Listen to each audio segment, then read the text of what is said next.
Welcome to the channel. In today's video, I will show you how to disable notifications in the CCleaner app on your phone. If you find the app sending too many alerts or reports, this quick guide will help you turn them off easily and regain control over your notifications. First, open the CCleaner app on your phone.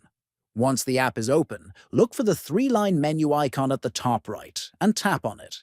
Next, scroll down the menu until you find the Settings option and select it.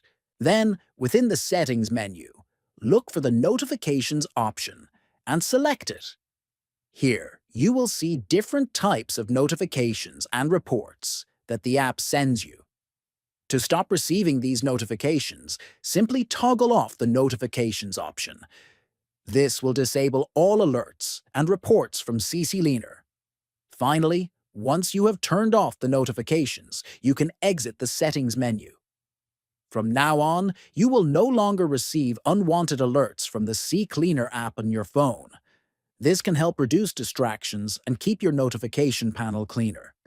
Thanks for watching.